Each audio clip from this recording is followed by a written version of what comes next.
Guys আমার এই ড্রেসের বয়স হবে 3 বছর 3.5 বছর। অলরেডি আমার এটার ভিডিও ভাইরাল হয়ে গেছে, মানে 1 কত মিলিয়ন জানি হয়েছে। তো এটা আমি এখনো বানাই নাই, বানাবো কিভাবে আপনারাই বলেন। দেখেন তার অবস্থা, দেখেন তার প্যাট থেকে কত কিছু বের হয়। এই জন্যই আমার পাকিস্তানি ড্রেস পছন্দ না, তার উপর আবার একটু গরিব তো, এই জন্য আমার পাকিস্তানি ড্রেস একদমই ভালো লাগে না। দেখেন ওর প্যাট থেকে কত কিছু বের হয়।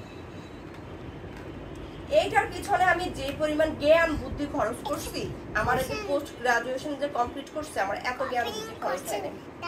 এই যে এই যে এই যে মানে এখানেও শেষ নাই, আরো আছে। এই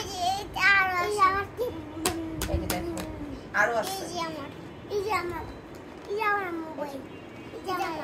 তো এখন আমি হচ্ছে ক্যাটালগ ফেলছি হারায়া। এখন আমার সব কিছু মনে করেন ওই যে ঈদের সময় ভাগে ওই যে মাংস ভাগ করে না, যেমন পিঠের মাংস, পেটের মাংস, রানের মাংস, তো আমার হচ্ছে ওইভাবে ভাগ ভাগ করে দেন হচ্ছে দিতে হবে। যেমন সালোয়ারের সাথে কতটুকু দিব, তারপর আবার কামিজের সাথে হাতায় কিছু দিব, মানে এভাবে হচ্ছে ভাগে ভাগে আমি এগুলা সব দিয়ে দিব, কারণ এই প্যানেল গুলো তো আর ফালাবো না। এই হচ্ছে পাকিস্তানি ড্রেসের কাহিনী। এজন্যই আমার ভালো লাগে না, কারণ এত দাম দিয়ে আমি ড্রেস কিনবো, তার উপরে আবার মজুরি নিবে, যা আমার অর্ধেক মজুরি দেন হচ্ছে আবার আমার নিজের বিবেক বুদ্ধি সবকিছু খরচ হবে, তারপর সময় খরচ হবে, তারপর একটা জামাই সেলাই করে যে আমি যে কিছু টাকা মারবো জামাইয়ের পকেট থেকে, সেটাও সম্ভব। তো গাইস আমি অবশ্যই 3 বছর গাইস আমি 3 বছর পরে অবশেষে সিদ্ধান্ত নিছি,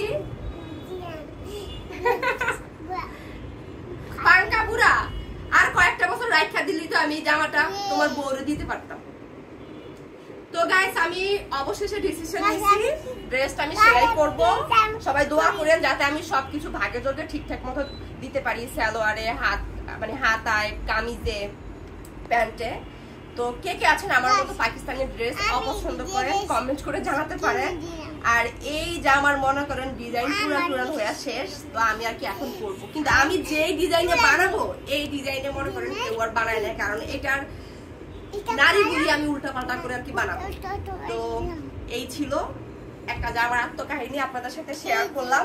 আর দোয়া করেন যাতে এটা ভাইরাল হয়, তাহলে মনে করেন এই ড্রেসের যে মজুরি নিবে ওইটা থেকে তো মনে করেন আমি আর মারতে পারবো না টাকা। নর্মালি তো জামা বানাতে গেলে কিছু টাকা মাইরা দেই, বাট ওইটা তো সম্ভব মানে হবে না। তো এটা যদি ভাইরাল হয় সেই টাকাটা মনে করেন আমার থাকবে। তো গাইস দোয়া করেন, এখন আমি দর্জির কাছে যাবো, দেন হচ্ছে জামাটা বানাতে দিব। আর আমার ছেলে তো খালি কথা বলতেই আছে। আল্লাহ হাফেজ সবাইকে, দাও সবাইকে বাই বাই বলে দাও, ওখানে bye bye. Aunty uncle viral করে দাও আমাদের ভিডিওটা।